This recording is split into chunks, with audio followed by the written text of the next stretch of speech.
Have you ever had so little but felt like you had to give even more? That's exactly what she did. She had one sandwich left, and instead of keeping it, she shared it with a man shivering alone on a bench. What happened next will remind you why kindness, even the smallest gestures, truly matter in ways you can't imagine. The rain in Fairview Park wasn't romantic. It fell sideways, like it had a personal grudge. Marissa tucked her chin into the collar of a second-hand denim jacket, stomach growling like a Yelp reviewer with too many complaints. She had just one sandwich left.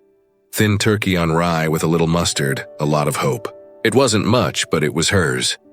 Then she saw him, a man shivering quietly on a bench beneath a skeletal oak, clothes dark, beard speckled with rain. No sign asking for help, no dramatic gestures, just silent cold. Compassion is easier with instructions, she thought. Perfect, she muttered, a moral test in wet socks. The plastic wrap crinkled awkwardly as she handed him her sandwich. He looked up, hazel eyes sharp through the drizzle, and said softly, "You remind me of her." Something started in that rain. "Her?" Marissa asked, defensive but curious. "Is this a line? Because I don't have a tip jar." He smiled, not flirty, just tired. "My wife," he said, "always saved me the last bite. Said love isn't about what we feast on, but what we share when we have scraps." Marissa shifted, cold fingers creeping down her spine. That's either the sweetest story I've heard or a manipulative monologue. He shrugged, savoring the sandwich slowly, like memorizing it. "Truth doesn't change if you doubt it," he said softly. "But doubt keeps you honest." "Philosopher or hungry man?" she asked. "Some kind of hungry." She laughed briefly, a fragile crack in the storm. "Enjoy, try not to die tonight would wreck my charitable streak." "Thank you, Marissa." She froze. "How do you know my name?" He blinked, startled. "I don't. You just feel like a Marissa." The rain thickened, and so did her heartbeat. Back in her studio, Marissa peeled wet clothes off and stared at an empty counter. No sandwich, no backup, just a stubborn jar of peanut butter and a spoon contorted like a gymnast. Her stomach protested loudly. "Congrats," she told her reflection in the microwave door. "You donated dinner to Mystery Poet." Sleep felt like a rumor. Every time she shut her eyes, she saw those hazel eyes, full of remembered sunlight. She told herself she did the right thing, though right things she thought should come with receipts. Next afternoon, a break in the sky, blue and sharp. She debated walking home a way that avoided the park, but her feet disagreed. Beneath the oak he sat, jacket steaming gently. "Oh good, I was worried I fed a ghost." He smiled. "Ghosts don't get this cold." She handed over a coffee cup like a peace treaty, and a waiver if you spill. He accepted carefully, warmth treated as sacred. They sat on opposite ends of the bench, the respectful distance strangers keep after sharing something meaningful. Birds watched from the path, indifferent. "So," Marissa asked, "do you have a name, or should I keep calling you sandwich recipient?" "Eli," he said, cradling the coffee. "Short for Elias, you?" "Marissa," she said, wincing at the admission. "But if you say you guessed that, I'm out." "I didn't," Eli said. "Guessing names is a habit. Makes me feel less invisible." "Fair enough." She grimaced at the bitter coffee. "You always hang at Fairview Park, or is this a seasonal thing?" "Depends on the season." He smiled faintly. "Summer's kinder, winter's honest." They began to share fragments, each cautious but drawn like moths to reluctant flames. The stories had edges and shadows, enough to make them human. They walked a lap around Fairview Park, empty coffee cups in hand, moving like two reluctant partners in an awkward dance. Eli kept pace easily, though his boots told tales of worn roads and harder years. "Where do you eat when everything else disappears?" Marissa asked gently, curiosity mixing with caution. He paused, eyes flickering to the distant, burnt-out diner lot. Soup kitchen on Tulip Street, church on Saturdays, and there was a diner on Maple, best pancakes until it burned. Marissa stopped mid-step. Maple and 12th? She'd grown up 2 blocks away, stealing sugar packets when no one watched. Eli's lips curved faintly. You remind me of Anna, their waitress. She'd slip extra butter to anyone having a bad day. Said, butter makes everything confess. Marissa smiled sadly. Wise woman. Butter's therapy. The wait between them deepened. Anna was the best thing I ever knew, he said, voice thinning. The coincidence felt like choreography now, fragile and dangerous. By the duck pond, where water wore the gray of a tired cardigan, Eli fidgeted with his coffee cup. She died, he said quietly. A fire. I wasn't there in time. Marissa's usual sarcasm faltered into silence, the wind rattling bare branches like brittle bones. I'm sorry, she murmured, words too small to carry the weight.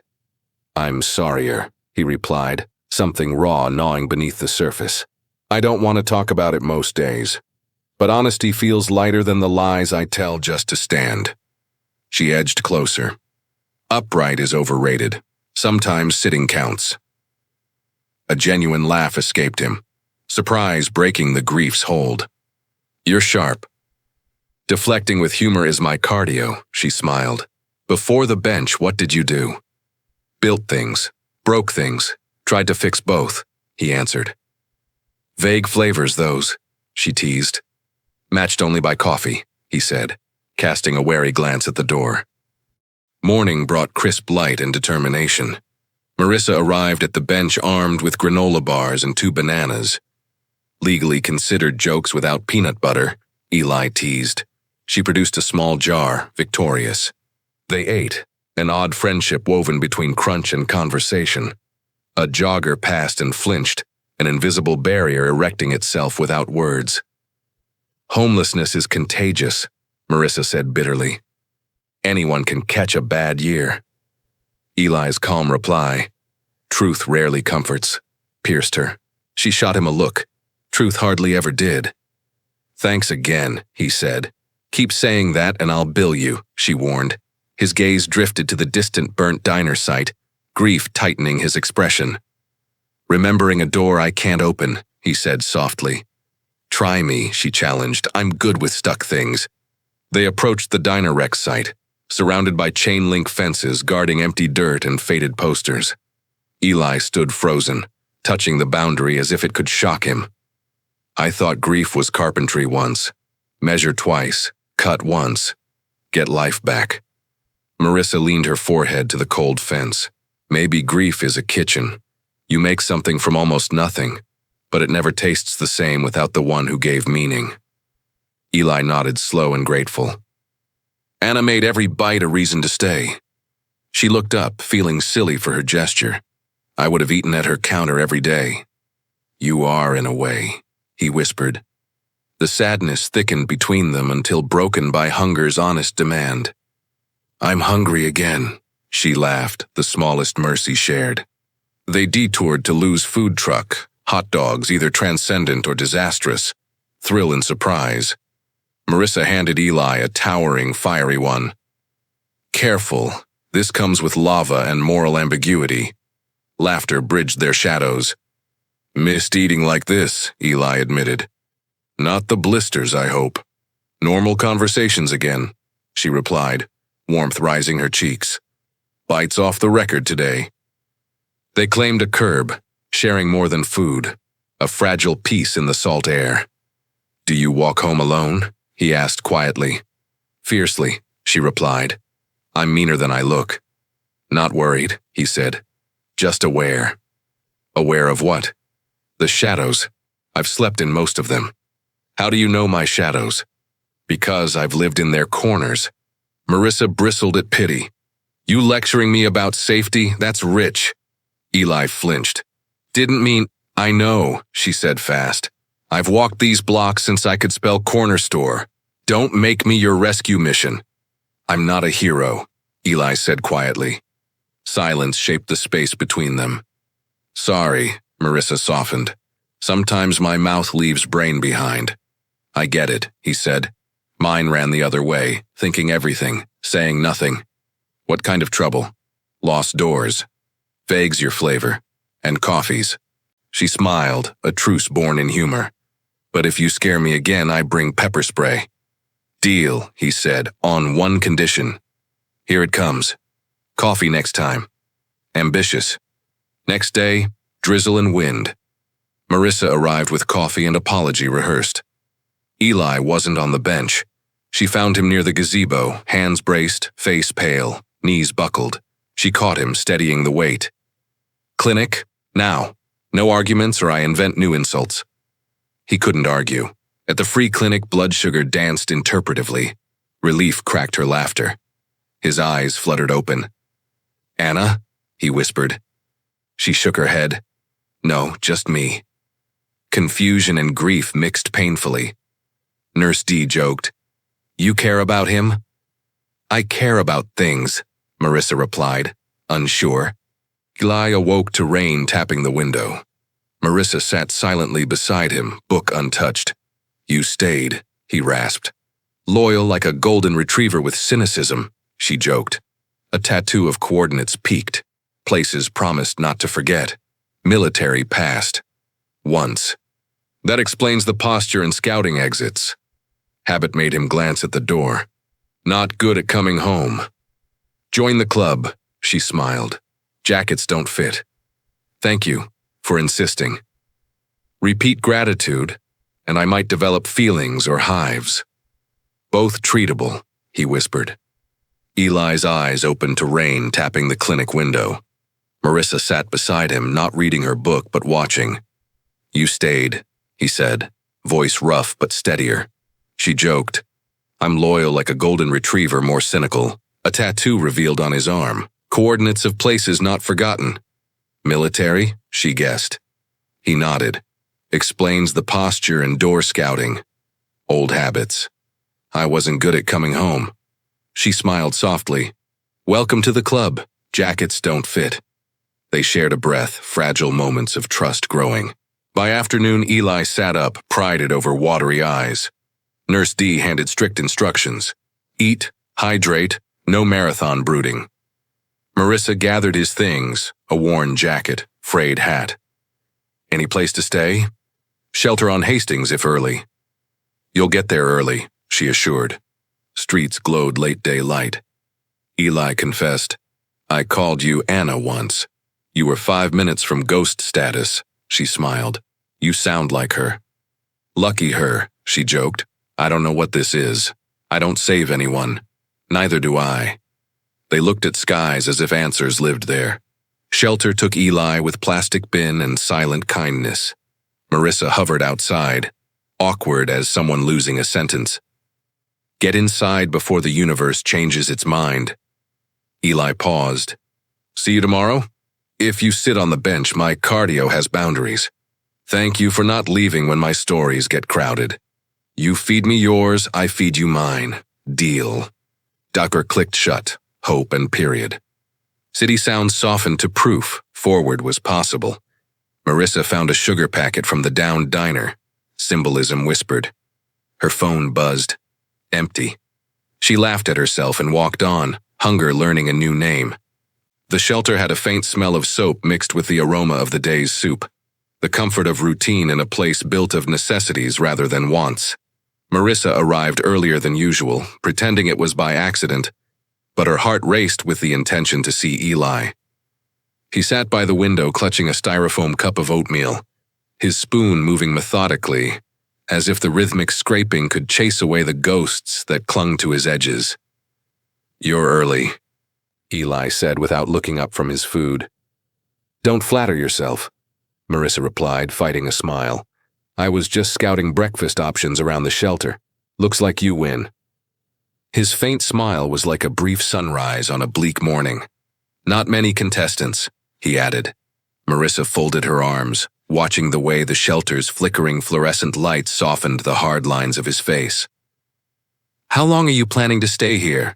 She asked, hoping for an answer that didn't feel so fragile. As long as they'll let me, Eli said simply, his words a mix of acceptance and resignation. Safer than the bench, less weather, fewer ghosts. Yet behind his calm tone, Marissa could see a flicker of something else, a spirit holding on to receipts it wouldn't show. You're still holding back, she teased, nudging him gently. Eli just smiled and said, "You want it fast food style?" "Fast, cheap, predictable. Yeah, that works," she said. They laughed together, the walls around them cracking just a little. A small light in a fragile place. The city buzzed with its usual chaos as they wandered the streets, the rich smells from a bakery mixing with distant sirens and honking cars. Eli moved cautiously, like a man who feared the world might tilt beneath his feet at the slightest misstep. Suddenly he called her Anna. Marissa froze in place. "What did you just call me?" she demanded, eyes wide. "Marissa, sorry," he stammered quickly, his face flushing as if embarrassed by the slip. "You need to stop doing that," she said, frustration underlying her words. "I'm not Anna. I don't slip butter secretly. I don't have a dead wife." "Wife?" Eli corrected softly, the weight behind the word palpable. "She was my wife." The correction softened Marissa's anger. "Okay, but I'm not her." "I know that," Eli said instantly. "It's just the way you hand me food, the way humor fills the silence so it won't crush you. That reminds me of her." Marissa looked away, muscles tightening as her sarcastic defenses rose, but faltered. "Maybe your wife and I just both had survival instincts," she said quietly. "Maybe kindness is a rhyme between souls," Eli replied. Silence stretched between them, a fragile understanding born in the cracks of shared pain. That evening, Marissa found herself standing again by the fenced-off lot, where the burnt-down diner once stood, the air heavy with the faint smell of smoke, like a wound refusing to scab over.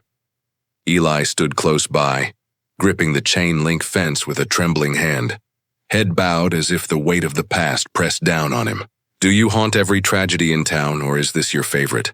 Marissa asked softly, stepping closer. Eli didn't lift his eyes. "Anna died here. If I don't come back now and then, I forget where I failed."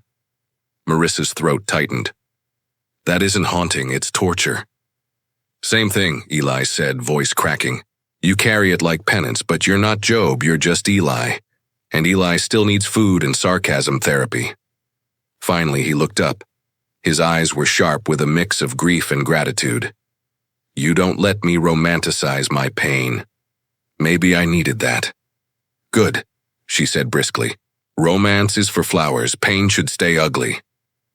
Eli laughed, low and broken. "Maybe you're right." In that moment, two tortured souls clung to truth as their tenuous lifeline. They sat on the curb under the violet sky, the city's evening hum settling around them. Marissa passed Eli a granola bar, noting the careful way he unwrapped it, as if it was something fragile and precious. "I was supposed to be here the night of the fire," Eli said, voice dropping to a whisper. "Where were you?" she asked gently, picking at a small crack in the sidewalk. "Drinking, running, pretending grief wouldn't find me in the neon haze." Her stomach twisted. "So you blame yourself?" He nodded, the weight behind the admission heavier than the night air. "And everyone else does too." Marissa studied him, searching for the man behind the sorrow. "That's heavy. It's honest," he said simply. "Or lazy." Marissa's voice sharpens. "Blaming is easier than fixing." His head jerked upward, surprised by her harsh truth, then softened with admiration. "You don't let anyone off the hook, do you?" "Not even myself," she admitted. Silence fell, dense and full of acknowledgement. A shared burden passed between them like an invisible chain. The next day, Eli's words were slow and sparse, sinking like stones in still waters. Marissa jabbed with her well-practiced sarcasm, trying to keep him afloat. "You always brood this hard, or is today special?" she asked, voice light but insistent. He smirked, the faintest lift in the corners of his mouth. "Warming up for my tragedy monologue." "Cool. I'll sell tickets with no refunds," she replied smoothly. "You're relentless." "Someone has to be," she said, eyes locked on the burden he carried visibly in his posture. "You sit like the world weighs heavy on your shoulders. Spoiler, it's just the jacket." Eli glanced down and back up, laughing despite himself. "Fine, I'll complain less. That's all I ask, and maybe shower more often." "Now you're pushing it." their rhythm formed between biting humor and reluctant smiles. Sarcasm acting like CPR for two souls struggling not to drown. By the bubbling fountain in the square, night wrapping them softly in its dark arms, Marissa let her usual walls falter. "I lost someone too," she said quietly, staring into the reflective water. Eli looked over, his gaze steady yet inviting her to speak. "My brother," she confessed. "Gone too soon. A drunk driver hit him one icy night."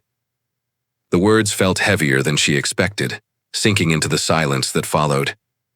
"I used to think if I'd just called him, somehow he'd have made it home. Maybe I'd still have him." Her voice cracked like old paint. Eli nodded slowly. Pain knows no hierarchy. It recognizes its own. A softer smile tugged her lips. "So, trauma twins then?" she joked awkwardly. Eli laughed, the sound breaking the tension. "You owe me ice cream now." Deal. Their bond, fragile and real, deepened with shared scars. While walking through the neighborhood one crisp morning, a woman paused Marissa with an intense look. "You're spending time with Eli?" she asked, voice low and urgent. "Yeah, so what?" Marissa replied, wary. "Be careful. He's not who he seems. Trouble shadows his every step." Marissa arched an eyebrow. "Thanks for the fortune cookie wisdom," the woman pressed. "Ask around. People talk." The words lingered uncomfortably as Marissa continued her walk, her sarcasm tempered by a gnawing concern. Sometimes kindness attracts storms, and warnings weigh heavier than any sarcasm can dismiss. The next morning, the bench was empty. No Eli, no coffee-stained jacket, no hesitant smile. Marissa's stomach twisted with a sharp mix of panic and frustration. "So this is it. Finally, I get attached, and he turns Houdini." She prowled the streets until dusk painted the sky with cold purples, finally spotting him near the riverbank. His eyes were distant, his posture defeated. "You ditching me now?" she called out, catching his gaze. Eli's voice was barely a whisper.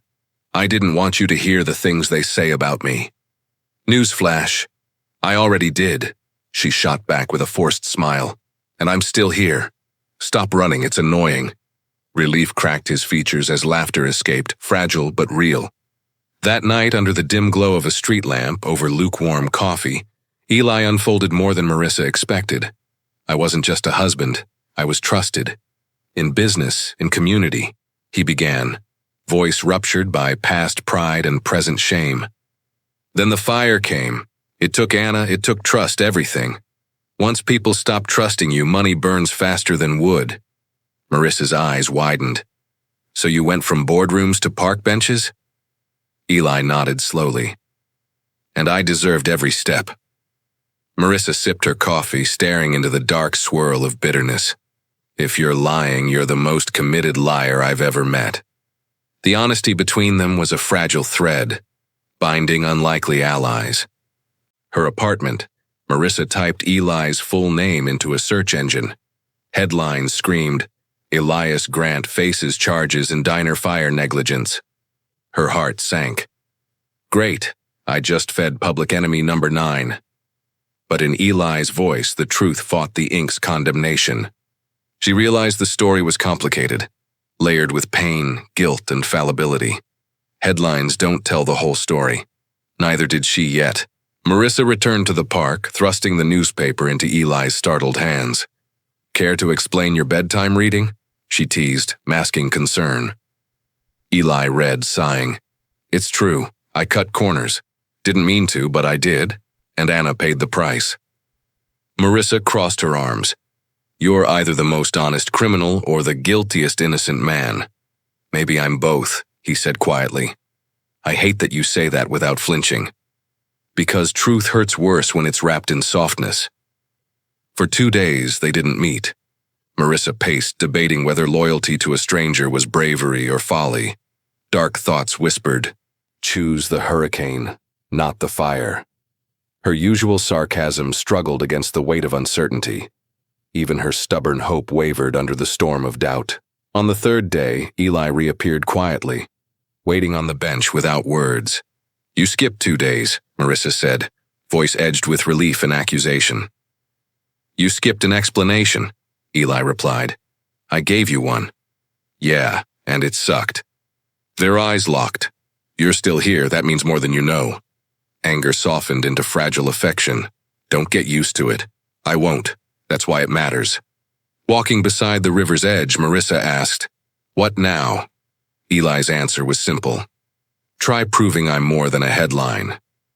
I try to prove I'm not an idiot for listening. They chuckled softly, steps sinking, fragile trust growing with every shared moment. At the bus stop, a sharp-coated man called out, Elias Grant. Tension stiffened the air. Marissa's breath hitched as Eli froze, shadows of his past suddenly real. The story's past was coming alive, threatening to unravel everything. The sharp-coated man's glare was a blade cutting through the cold morning air.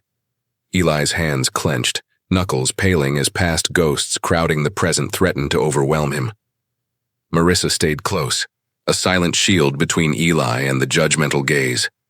The man stepped closer. You owe a lot. This town remembers. Eli's voice was low, weathered. Maybe too well. Marissa's heart hammered.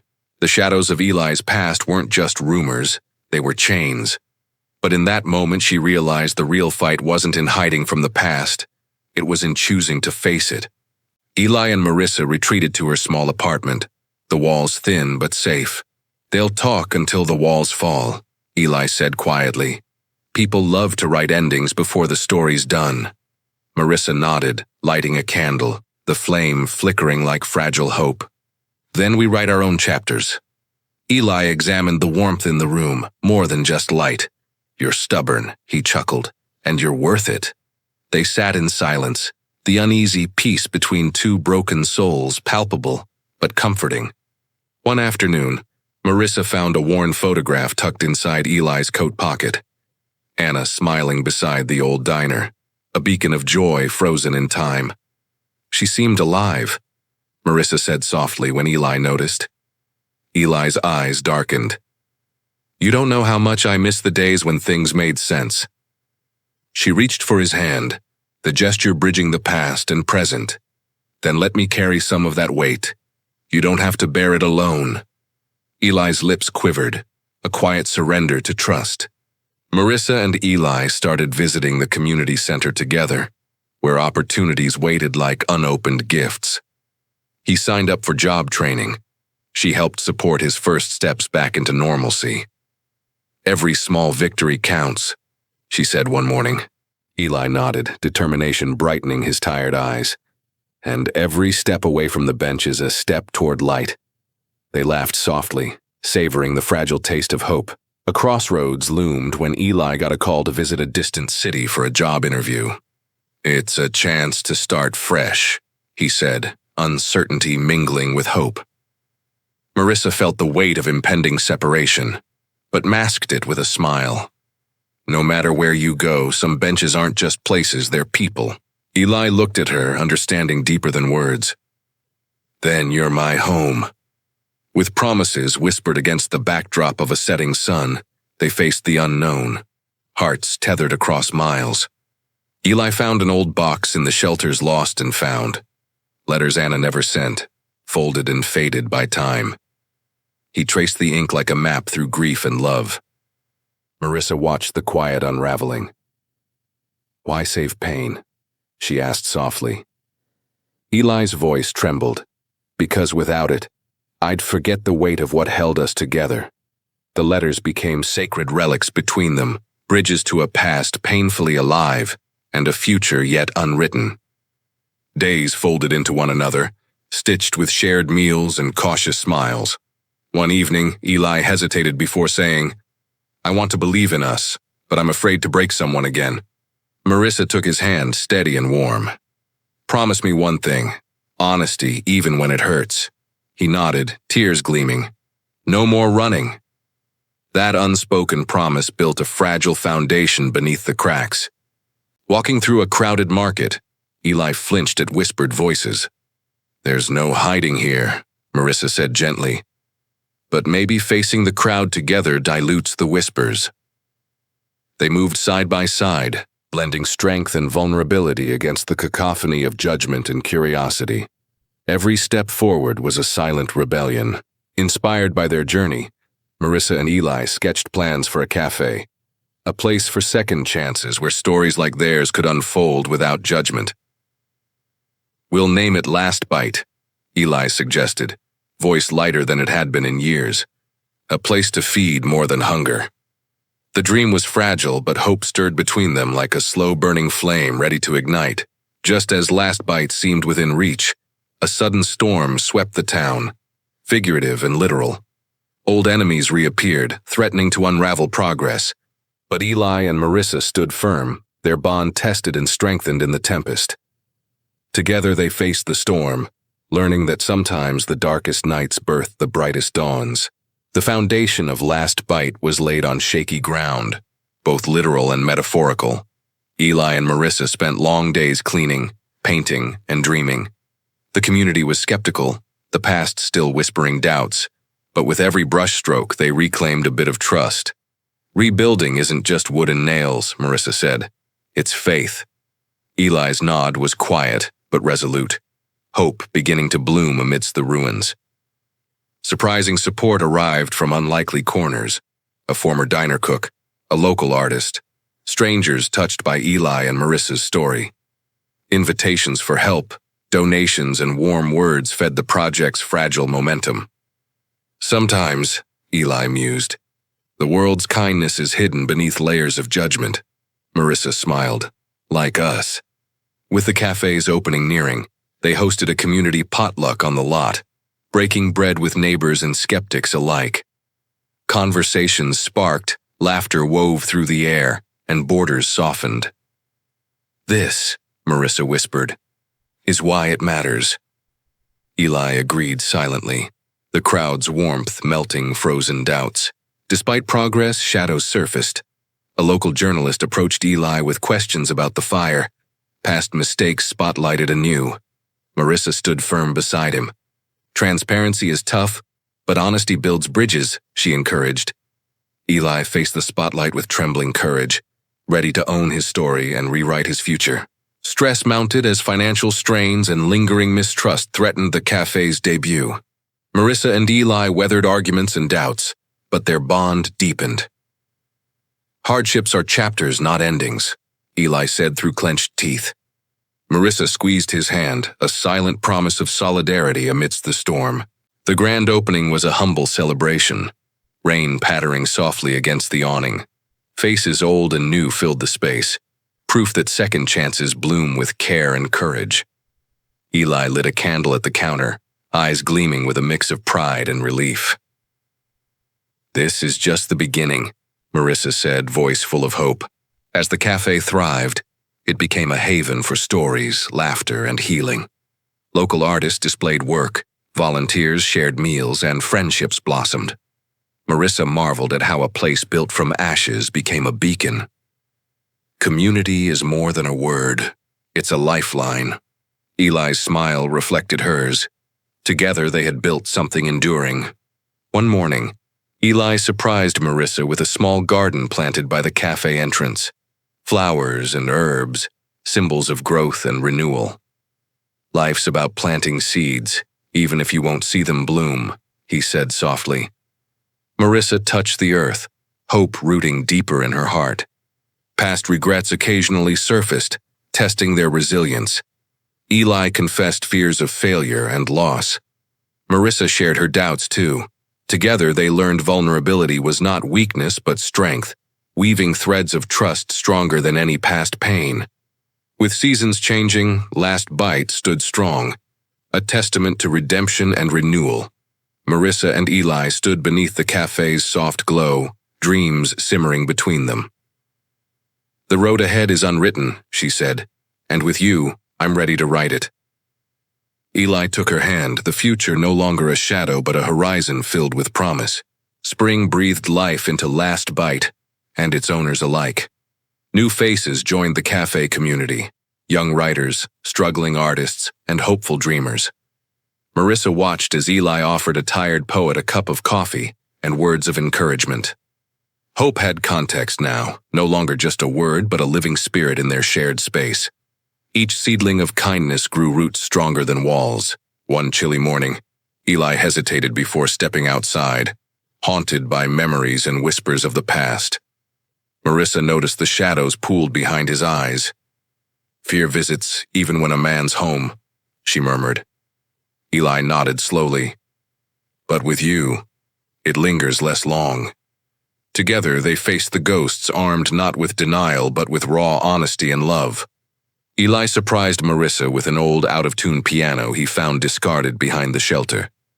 "Music used to heal me," he admitted. Between work and renovation, they restored the piano's voice. The first notes echoed softly in the cafe, a melody mending broken places and reminding them of lost joys reclaimed. Last bite stitched closer bonds as volunteers shared stories and meals. Marissa organized art nights. Eli hosted small book readings. The cafe wasn't just a business, it was a tapestry of lives interwoven, each thread pulling strangers into a shared warmth against loneliness. Doubts crept quietly like shadows in late conversations, the weight of past mistakes clawing at Eli's resolve. Marissa listened, unwavering. "You're more than yesterday's headlines," she said firmly. "I choose who you are now." Her faith armed Eli with new strength to keep stepping forward despite doubt. A knock at the cafe door one day revealed a woman claiming to be Anna's sister, carrying stories and a box of keepsakes. Initial tension gave way to tentative connection, as shared grief formed fragile bridges. Past wounds met present healing in a delicate dance. Over cups of steaming tea, Eli and Anna's sister exchanged stories, painful, honest, yet comforting. Marissa watched from the sidelines, heart swelling with hope.